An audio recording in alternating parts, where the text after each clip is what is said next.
during that process, I started hearing about this idea of digital nomad, and it really appealed to me because I thought like, well, if I can get all my clients online, I can do this anywhere I want to, you know.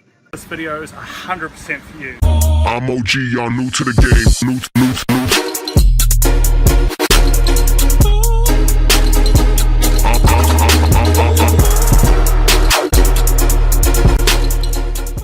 So thanks for joining me today, Chris.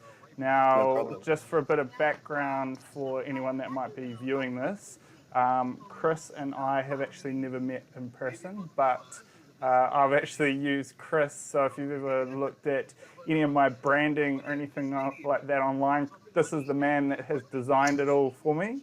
So Chris is a true digital nomad who, him and his girlfriend, I believe you're both from South Africa. You've moved over to Vietnam to try and pursue a life online.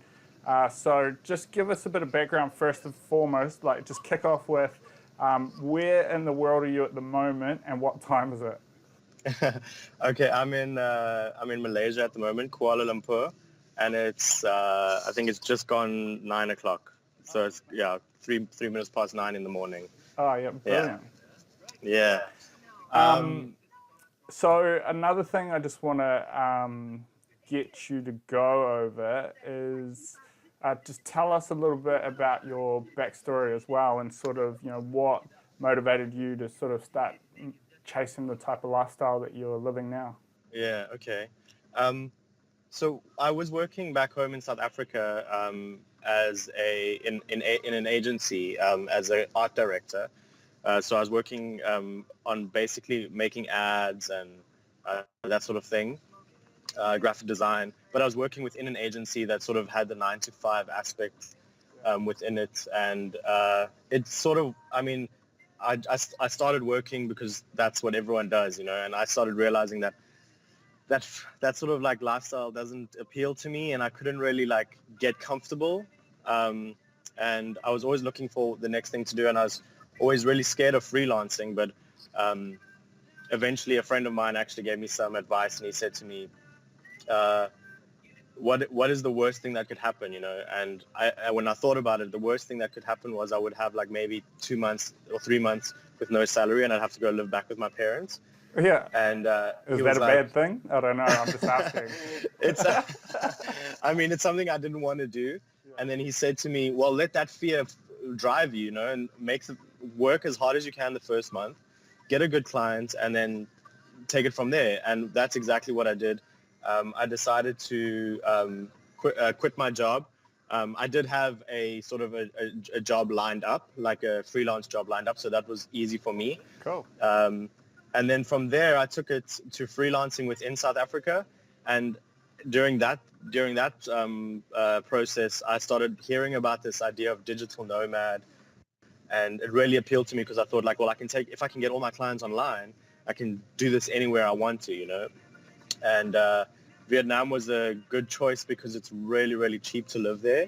Yeah. And the community of digital nomads is quite big there, so people know what you're doing, and when you say it, it doesn't sound like a foreign language when you tell people that you're a digital nomad, you know, because sometimes I get strange looks. They're like, what? You're like, do you like have a tent with you that you just like, you know, what is a digital nomad? Yeah, I think it freaks a lot of people out, right? Because you're expected to sort of fit into a box and sort of be in a stable place and exactly. Kind of stuff, and it just makes people uncomfortable, but it makes me really comfortable. Oh, that's awesome. Yeah, so, and I haven't looked back since. It's been really good, and sometimes I find myself really lucky because I meet people like you, but for the most part, you just got to graft hard and let that sort of like fear of taking the first step drive you to not ever end up where you most fear, you know? Yeah. Sure. So you talked around how you're I think like your beginning point down this path would be similar to a lot of people, right? You know, they go, this sounds like an idealistic lifestyle, you know, I'm scared to take that first step. And I think, both you and I realised through our own journeys that there is some pitfalls and stuff and things to watch out for online. So what are some of those things, especially in the freelance space where you're at? What are some of those pitfalls or scams or things like that online that you've had to watch out for, or hard challenges that you've had to overcome? Yeah, I think for the most part, it's a learning curve the whole way through. You're constantly learning, which is quite fun at the same time.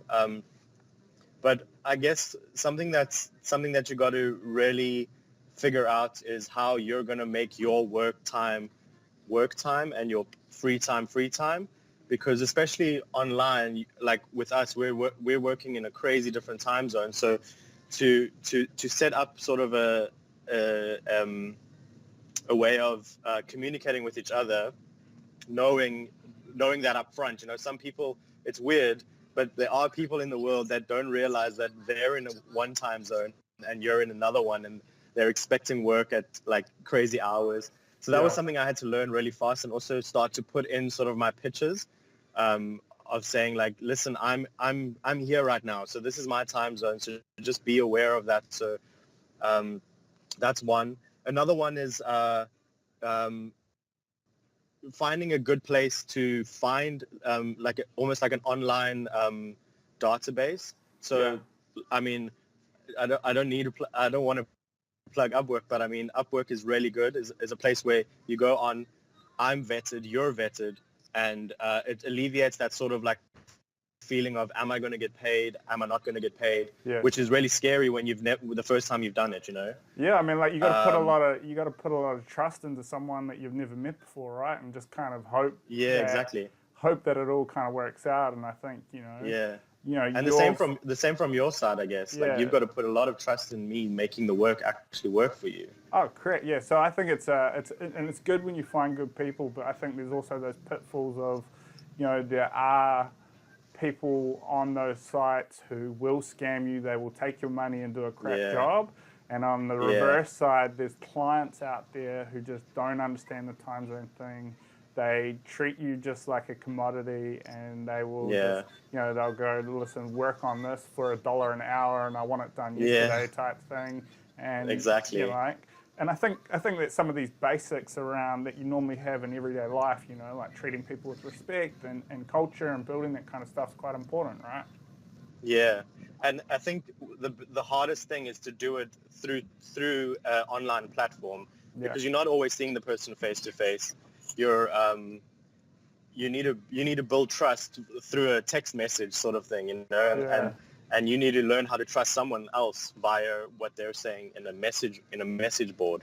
So that's quite difficult to get used to, and like selling yourself but not being overconfident, all via emails, all via messages. It's a new way of doing it, but at the same time it's kind of thrilling. It changes the game, and you realize what's actually possible in the world, that we get to meet random people, and like I guess my and your relationship is such a good success story of what is possible, And I guess the pitfall is the opposite of what we have. Is that if I had to be a really bad person or a really bad designer, and you were a client that just completely didn't understand that things take time, then that would be horrible, And you do get those, but my philosophy these days is that for every one of those, there's at least another good client, So that's awesome. Always I sort of like, not to be, I guess maybe it's a bit rude, but I sort of like, I chuck those out. I don't even when I'm starting to sort of have like a sixth Jedi sense about it. Yeah. I can feel it in the first message, then I just don't even pitch. The way people talk online, I think, says a lot after a while. So yeah, and you get used to hearing there's buzzwords around it, Yeah. When people say things like is energetic and likes to push the envelope, it's like, that in between the lines, it means a person that doesn't stop working until I say stop. And you're like, that doesn't make sense. That's not a good way of that's not a good relationship to have. So that's a really good point, right? So obviously, you and I started in the beginning. At some point, what was it you think that drew you to want to do work with me?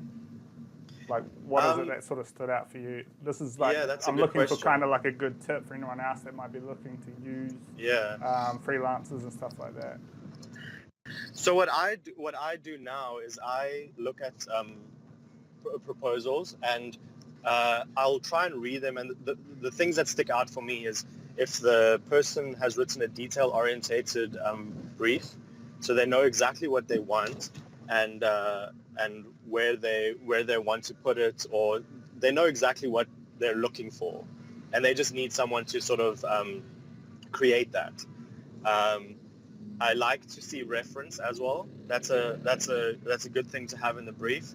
And I know this might be this might not be the best because some people don't have it, but a good grasp on English. I like to communicate with someone who I can communicate really well with, and that's just me, I guess. Like if you're in a different country and you like to do business in your language, then I guess look at a person that speaks that language with you really well, But English business is done in English these days, so do you find that's always a good thing for me. Do you find that that's largely a time thing?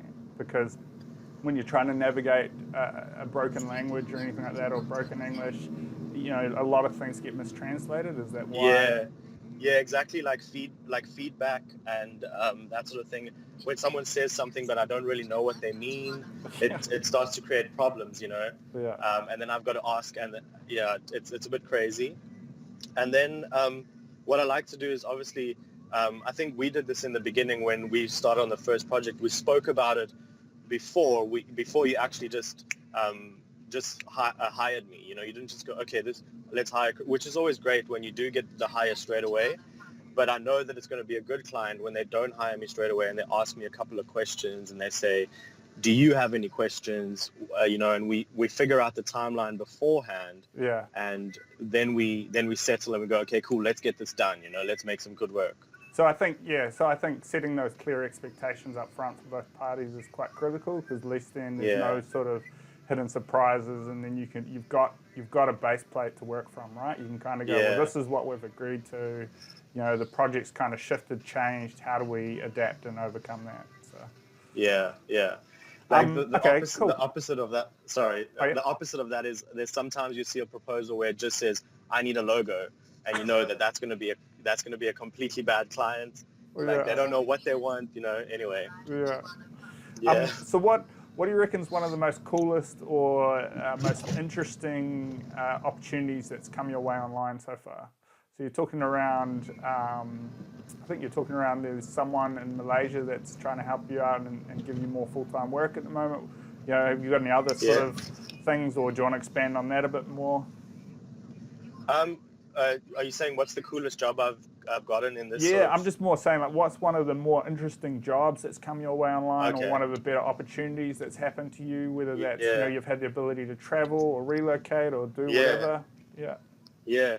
So this one specifically has helped me relocate or travel a bit, which is nice. So I'm in Malaysia at the moment, and I'm working with a client that is wanting to create an app, and they don't have a base. They're kind of a startup, so they don't have a base in terms of what their brand is going to look like, how it's going to operate, and that sort of thing. And so they've brought me in from the ground level. Yeah. And we're working together and create. And that's also always really fun because I get to be the person who says like, this is how we should move forward. And this is where we should get our reference from. This is what we should be looking like. This is where we should be situating ourselves in the marketplace, so you have a lot of impact. Yeah, a lot of impact, and that's always fun for me because I don't have to work too heavily with guidelines. Yeah. I really and that's always fun, that you don't have to abide by anyone else's design rules. Yeah. And then it's also it's always fun for me to work directly with a brand. Thanks, man.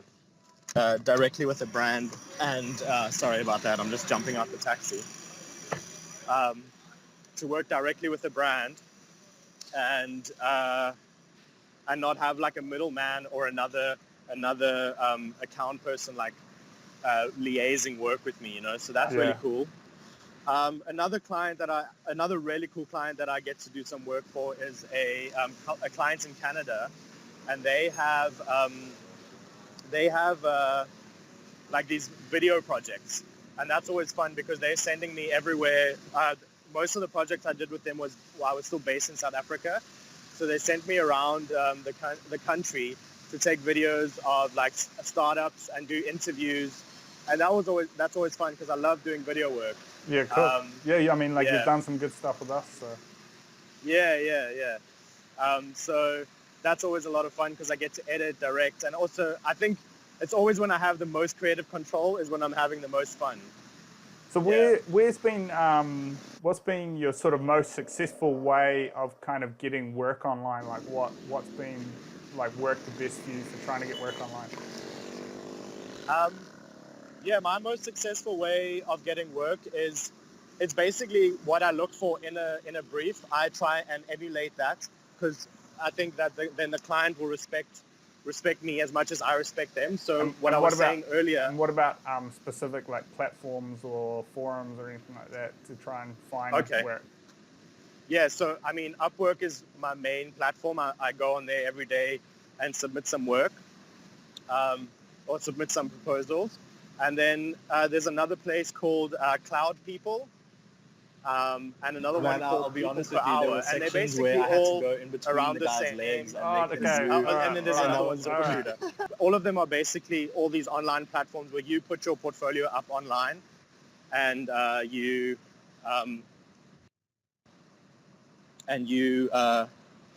pitch for projects. Yeah, that's where I go. And what I like to do is spend an hour every morning writing a couple of proposals, and then usually by the afternoon I'll have a couple back where I can talk to the client, and we can have things get going. Yeah.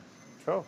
And what was the other thing I wanted to say? I wanted to ask you. Oh yeah, what advice would you give to someone who's kind of like a seasoned business person who is reluctant to kind of use online tools or outsources to grow their business, or who may kind of like find technology and things like that a little overwhelming? What kind of advice would you give to someone like that? I would probably say that I think it's always good to try. Maybe if you're not happy with what you're getting, then you probably need to try something new. Yeah. And so what I would do is probably like a really what's the word? A really good solution would probably be to tell them to take a small job that they have. So for instance, I think that's like kind of what you did. You took a small job with me and you went, okay, I'm going to try this out with this poster and see where that goes, and then take it from there. So what I would probably suggest is take something small within your company, put it out there, see how it works. Yeah.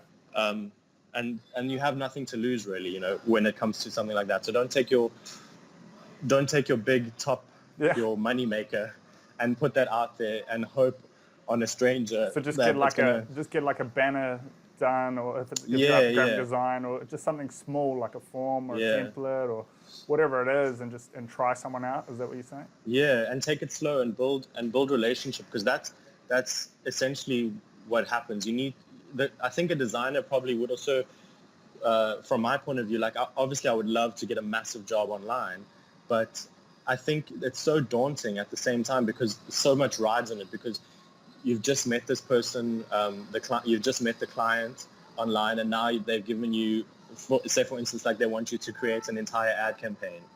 Everything rides on that, and then you've got to sell it online, which is hard to do already, and then you have to make sure that you're reaching the expectations without ever being able to interact with them. And what I've found is really hard is selling and receiving through a device. So I can try as much as I want to sell my idea to you. Sometimes it's hard for you to receive it in a write-up, Whereas if I was giving you a presentation, I'm sure I could have sold it to you. Yeah. Do So, you ever try and get on video with people in order to try and get a bit more personal and do that selling? yeah, I do. With the time zone, sometimes it's difficult to time zone differences. It's sometimes difficult to get a right time. So then, Especially when you're lying in bed with a bowl of cereal, right? yeah. But I find myself mostly doing a very long write-up, a detail-oriented write-up, and then asking if there's any questions or and leaving it sort of open to them if they want to jump on a call with me, then I'm always happy to do that. I guess like in the past I've had it where clients are not open to jumping on a call, Yeah. and if I keep pushing that, then they don't really they get kind of upset with that sort of Yeah.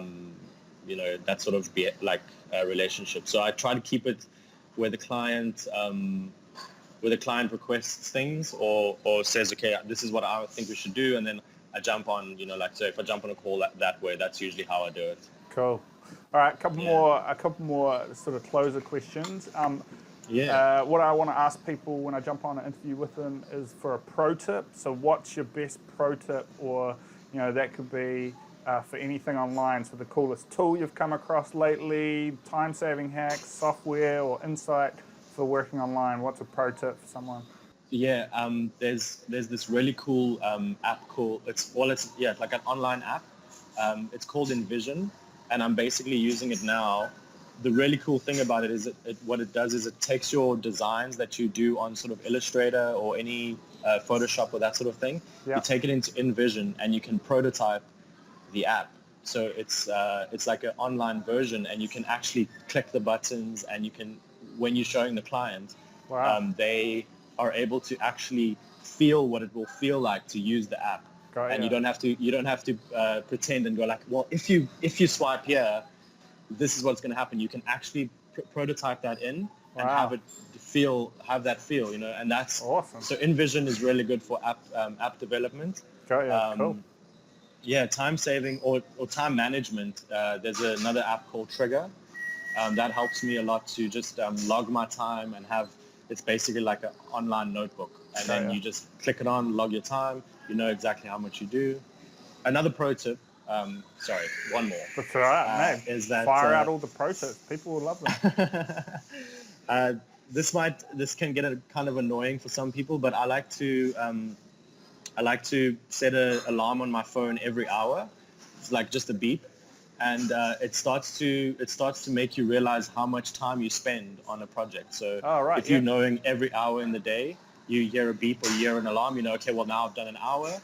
So I've done an hour on this, and if you in the morning are trying to, it gets annoying for people working around you, but it's always a good thing to know how much time you're spending on stuff. It helps you also calculate how much things should cost. You could just teach people. It's like you could teach people around you to maybe just celebrate that ding and be like, okay, listen, everyone. Every time you hear that ding, that's me getting paid. Okay, so just go ding, woo, shot Chris, yeah.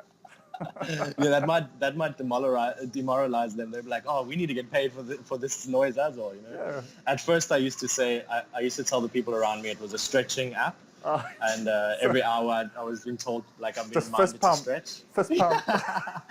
Yeah. Do some yoga for like 5 minutes or something. Brilliant.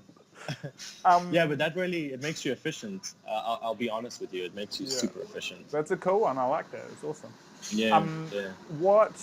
Another one. This is going to be a bit of an oddball question, but what's the weirdest, craziest, or most interesting thing that you've ever experienced working online?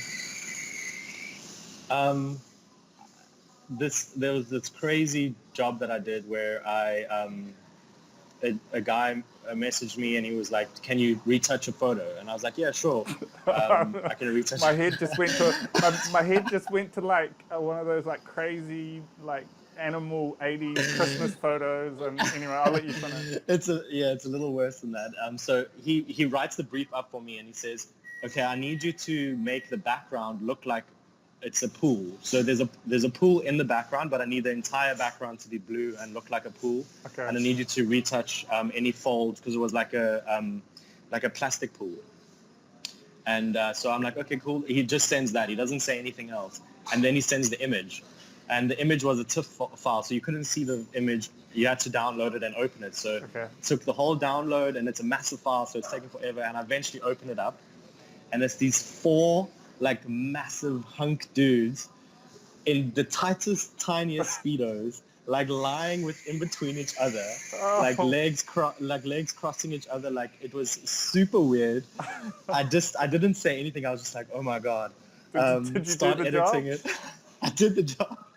I just obviously, like, I showed my girlfriend. I was like, this dude just asked me to retouch this thing. She came in. She like burst out laughing. Did he Did he give you a bonus? No. No, he just sort of, I mean, after that, I sent it back to him. I said, here's the photo. He didn't really respond to me. He just paid me. Wow. So I don't know if he was feeling money. awkward about yeah, he just tried to keep me quiet, you know. Did you feel Haven't heard dirty? from it. Man, I'll be honest with you. There were sections where I had to go in between the guy's legs and make him do. All right. And that was a bit All right. We'll stop there. Yeah, that was the craziest thing for me. One last question for a bit of a closer. So I do, for my LinkedIn following, I do a thing called Friday Jams. So I add new, in fact, you designed the thumbnail for the playlist on Spotify. Yeah, I remember, Yeah. So what I do is I'm keen to get people to tell and share what's your favorite song of all time, or what is your favorite song at the moment that you're loving. Okay, favorite song of all time is Black Thumbnail from Kings of Leon. Oh, yeah? Yeah. And then a good song that I'm listening to at the moment is, what's it called? It's by a little band called World of Birds. They're a South African band, but they're traveling quite a lot. They were actually on Triple J. I don't know if Triple J is in New Zealand. Triple J, you can stream it in New Zealand, yeah. Okay. They're called World of Birds, and their song is called Having You. It's a really cool little, nice, I think it's a Good Friday jam, actually. Mate, I'll check them out. We'll see if they make the playlist. Yeah. All right, Chris, cool, well, awesome. I'm just going to end this video here, or end the interview here. I'll get you to hang on anyway. We can chat a bit after this, but I'm going to end the interview here and say thank you very much for your time and for sharing all your knowledge. Awesome. Thanks for having me.